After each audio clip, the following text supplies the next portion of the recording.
Now, there's nothing wrong with snacking. Everybody loves a snack. Before most people do a big journey, they turn to each other and say, have you got the snacks? The answer is no. We melt down. It's like, well, now we're going to be late because we're going to have to go and buy the snacks. But do not forget, if you are eating not necessarily a lot of food, Time of the Bodybuilding here. Thank you for joining me as always. And that's right, today I'm going to come your mum, your dad, your nan, your auntie, whichever one you'd like me to be. And I'm basically going to tell you off. Now, this isn't a bad punishment or anything like that because we all do it. And that's the point. Because we are going to the gym all the time, because don't forget, it's not what you do on 1 day, 2 day, 3 day, 4 day. It's consistency and what you're doing over a period of weeks, months, and even years. Every now and then, you're going to fall into a little bit of a rut, and every now and then, you just need someone to come around and slap you in the face a little bit so you can get back on the track. Now, I talk from experience. I have not only done this in my own gym fitness life, I have done it recently, which is one of the reasons why I wanted to make this video, and it's why 7 reasons you, that's right, you, are holding yourself back in the gym. Number 7 is you're not working out hard enough. I was having a conversation with somebody at the weekend, and do you know what they told me? They said, Simon, I hate leg day so much because when I leave the fitness palace of love, my legs are so sore and they are so burned out and so worn down, I have to hobble out like I've got some kind of a problem. And I actually thought to myself, you know what? I haven't had a leg day like that for a long ass time. I need to work out harder. And I bet now that I've said that to you too, you're probably sat there going, well, I did this chest day, I did this back day, I did this arm day, and I wasn't particularly being intense, so I didn't really leave feeling completely fatigued. And of course, you're not going to be able to do that every single amount of time, unless you are a professional athlete and you have somebody training you or paying you to give you that, not extra motivation, but you don't have other things in your life you need to worry about. Of course, sometimes you are indeed going to go to the gymnasium, don't forget that's its whole name, and you're going to be like, well, I just can't do it today. Now, the fact you've gone is definitely a couple of thumbs up, but if you have hit a plateau and you are not seeing the gains that you want to see, it usually does start here. Like most people can get their diet on track, but when they go to the gym, again, every single day, they're not necessarily firing at all cylinders. So the next time you go for a session, try and make sure you've had a bunch of sleep, try and make sure you've got the right food in and you're going at the right time, all these little things, and give every little piece 100% to the fitness palace of love. And I bet afterwards you have this revelation which will last 1, 2, 3, 4, 5 weeks. Eventually you'll go back there and you'll have a crappy one because again, we are but human beings and that's what our brains do to us. But I don't think that en masse, people like you and I, I'm not talking about bodybuilders or anything, but people like you and I are not doing this consistently enough. And that's why I wanted to bring it up with you. So whatever you're doing today, go in there and I want you to leave all wibbly wobbly. Coming at number 6 also is a mental thing. You are snacking. Now, there's nothing wrong with snacking. Everybody loves a snack. Before most people do a big journey, they turn to each other and say, have you got the snacks? The answer is no. We melt down. It's like, well, now we're going to be late because we're going to have to go and buy the snacks. But do not forget, if you are eating not necessarily a lot of food, but more food than you would be otherwise because you're trying to bulk up or whatever the hell it is, when you start adding even incremental calories on top of that, it all does start adding up. And this is the same when you're going the other way too. If you know that 1,800 calories is what you need to eat to be in a deficit, if you are having 6, 7, 8 snacks throughout the day, when you probably add it all up, it's probably going to be way over 2,000 because I ask you this, go and find me a snack that has less than 10 calories. You may say, well, a diet drink has less than 10 calories. Yes, but is that a snack? No, that's some kind of a drink. I am talking about a proper food that you can stick in your mouth. Some people say, oh, nuts. That's an absolute jabroni myth that somebody made up. Nuts are really good for you, but they're also crazy calorific and high in fat, so you don't want to go too crazy with them. Oh, you have some fruit. Okay, but if you have 10 apples in a day, that's going to be around about 500 calories. Now, I'd rather you got 500 calories from apples than 500 calories from McDonald's fries or something like that, but this is what I'm talking about. And I'm not saying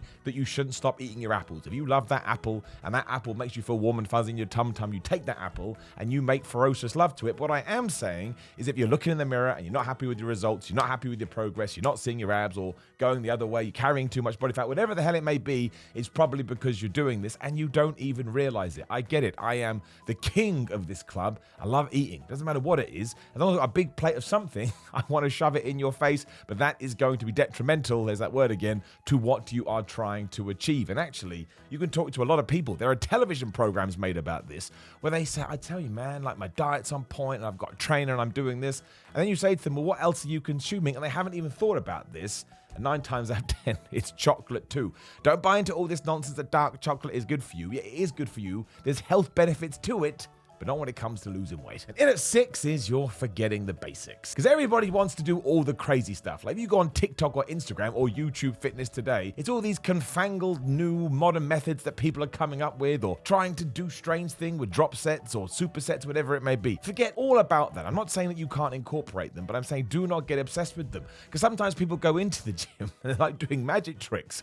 And I'm watching them going, I have no idea what you're trying to achieve here. But not once do I actually think you've hit your chest in a direct manner. So yeah, sure, if you want to bring them in, eventually do it. But make sure your base plan is the basic stuff. Base plan, basic stuff. You can't forget that because it's been working for years. Most programs that we're doing today, I mean, they've evolved a little bit, but they're more or less the same as what an Arnold Schwarzenegger was doing, or a Lou Ferrigno, or a Jay Cutler. I mean, he's much more modern, but you know what I'm saying. It's just all about volume and intensity. And of course, we're learning things all the time, and we have to ensure that we are open to such change and that we do bring them into our own programs. This is what I saw the other day. And if it works for you, you should keep doing it. But if you're like doing drop sets on your very, very first set, so I'm talking about you haven't even worked up, or maybe you have warmed up, I don't know what this guy was doing, but the first thing I saw him do was a drop set, and then sort of a few sets in, he was completely fatigued. He was completely worn out because he'd already done too much. Now, yes, you kind of need to do that with each exercise you are doing, but you also have to remember that there is a plan that you need to complete, so be smart with it. I mean, the best advice I was ever given, and I think the most generic advice you could probably hear, is that you should use a drop set or a superset on the last set of what you're doing, just to ensure that when you do move on to the next exercise, you've got as much as possible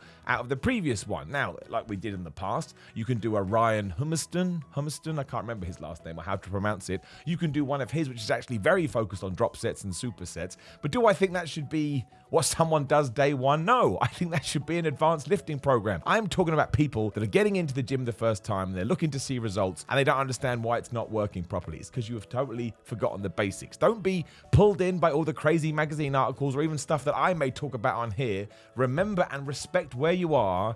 I know, I hate this word too, almost said it. I hate this word too, it makes me sad, but it's a journey. And if you want to get from your house to, I don't know, your dog's vet for some reason, there's going to be many stops along the way, even if it's because you get held at a traffic light. Number 4 is that you, my friend, are distracted. What I mean by distracted is literally when you are in the gym, and I do this all the time. I catch myself now, so it's okay, but it happened the other day. I had a meltdown when I was in the gym with some work stuff. I needed a deadline, the video I sent hadn't got to the relevant people. They were saying, where's the video? I'm like, I'm in the gym, I don't know what to do now. So I was on my phone, and I was sending messages, and I was trying to sort things out, and I was trying to get a Wi-Fi and an internet connection and so on and so forth. And then I realized, oh crap, I've done one set, and now I've sat here for around about 5 minutes, and I really need to get another set in. Now, it's kind of okay if you're doing a really, really heavy session of squats or something like that, then maybe you can get away with a 5-minute rest. You're going to have to determine what works for you. But we were not doing this. We were isolating something or other. Let's say it was arms. You don't need to be resting for 5 minutes, and that is going to take away with your success rate when you leave the gym. Now, I had to do this because my business, for better and for worse, kind of goes on 24 hours, and I needed to make sure they had that video because they need to get paid. It's the phone in general. Now, I've got no problem with you taking your phone into the gym. It's 2022. We've moved on. What is the difference between finishing a set and sitting there like this for 2 minutes or doing something on your phone? There's absolutely no difference, so it's not a problem.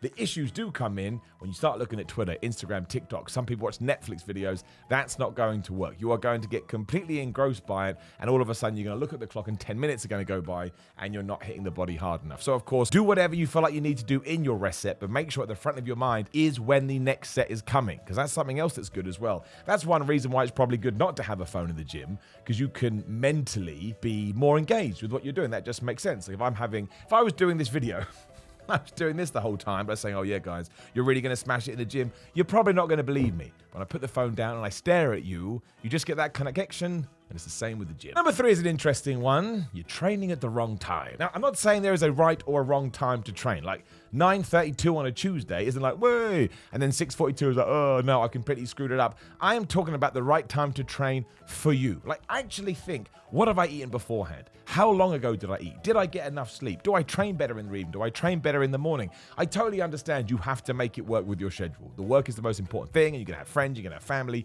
you may have kids. So on a top level, just get into the Fitness Palace of Love, couple of thumbs up, pat yourself on the back like Barry Horowitz. You have done an excellent job. I'm talking about when we're past all that, maybe you do have a bit more flexibility, or maybe you're happy to find that flexibility because you're trying to get the physique that you want. You can't just go on a whim. Like, you just can't. I learned this the hard way.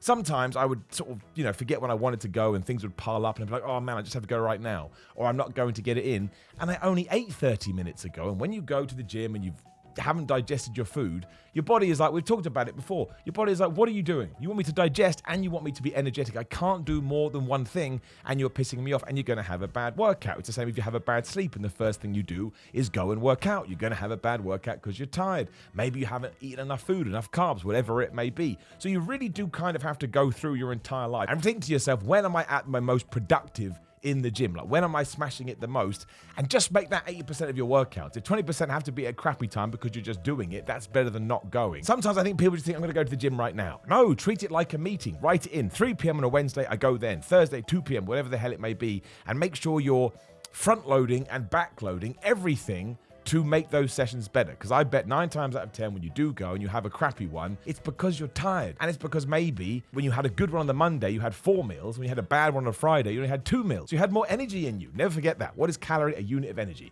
The more units you have, the more energy you're going to have to give when you lift your weights. Number 2 is always a good one as well. You're over-relying on supplements, or at least deciding that they are going to be the answer to all of your wants. This is not the case. Supplements are only going to help you, let's say maximum 5%. I mean, that's a stupid figure for me to throw out there, but I've done anyway. And what I guess I'm trying to get at is, you're not going in the right direction, right? You're not getting your abs, you're not getting the peak of your bicep, whatever the hell it may be. So you decide, oh, I need more of this supplement, or I need more of that supplement, or it's supplements. I never bought this supplement. I should buy that supplement. I saw that guy talking about this supplement. I'll go get this supplement. And when you say supplement that many times, the word loses all meaning. It's not going to be that. It's really, really not tying into things we've already discussed about. It's going to be a lack of sleep. It's going to be a lack of protein. It's going to be the wrong diet. It's going to be you're not intense enough in the gym. It's never supplements. It never is. I've never seen anybody go on. I mean, creatine's a bit different because that's proven. And you should try creatine, but we'll move that to one side because, again, it's not a life changer or anything like that.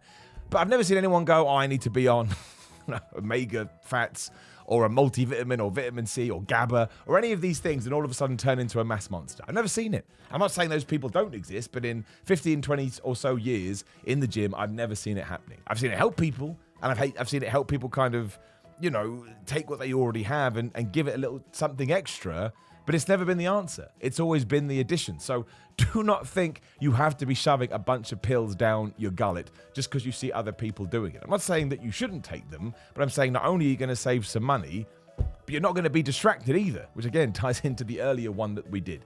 There is no supplement on the market that you can buy over the counter that is going to magically transform your physique in a month. And I stand by that, of course, until I launch Miller supplements, and then I'll invent one, and I'll just do a 180. And number 1 is something that people should talk about more.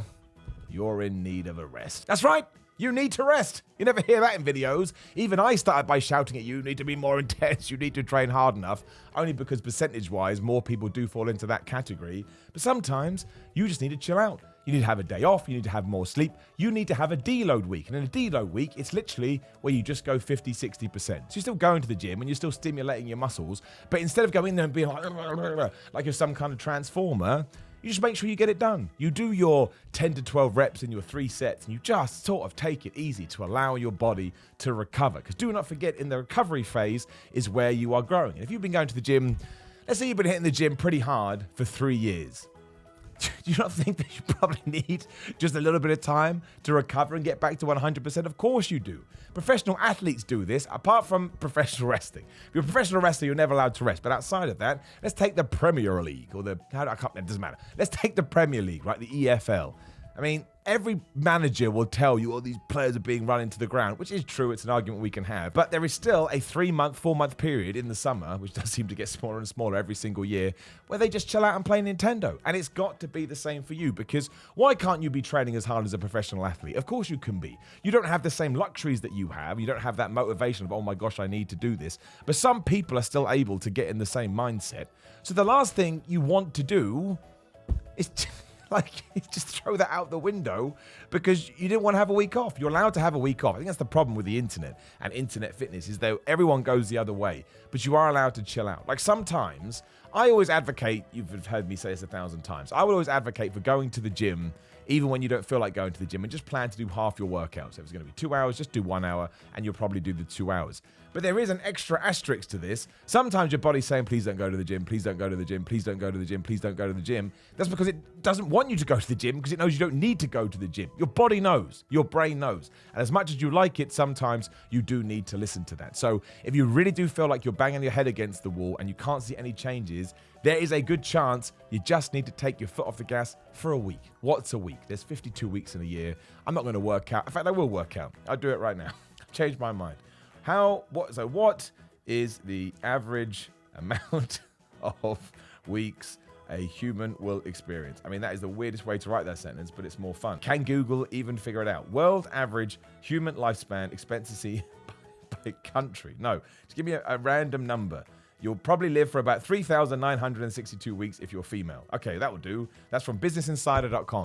That's a lot of weeks. Take one off. Also, please do leave a comment below and let me know, are you struggling from any of these things? Do you have any questions? Let's get a conversation going. I think that's important because you don't know what information is going to be out there that other people may have. Also, please do like the video, share the video, and subscribe. Click the bell, ding, ding, then you know when notifications are going live. There will be a video on the screen. Give that a click. Don't care if you watch it. Just click it. Leave the room. Go have that week off. Hopefully, then YouTube will play all my videos and it will be a happy time. GorillaMind.com/Simon. You code Simon, get 10% off. Again, I'm not going back against what I said about supplements, but do I use these supplements? Yes. Do I think they're some of the best supplements I've used? Yes. Am I affiliated with them? Yes. You can do with that information whatever you want, but I especially think their pre-workout, number one, can't be beaten. Also, at Simon316 on Instagram and Twitter, patreon.com/Simon316 for more videos and other kind of stuff. Big Cartel, SimonMiller.BigCartel.com if you want some of that. And I'm on Cameo if you want to shout out. Always enjoy doing the Cameo, so thank you for everyone who does get one. Otherwise, hopefully this helps you a little bit. Thank you for joining me, and I'll see you soon.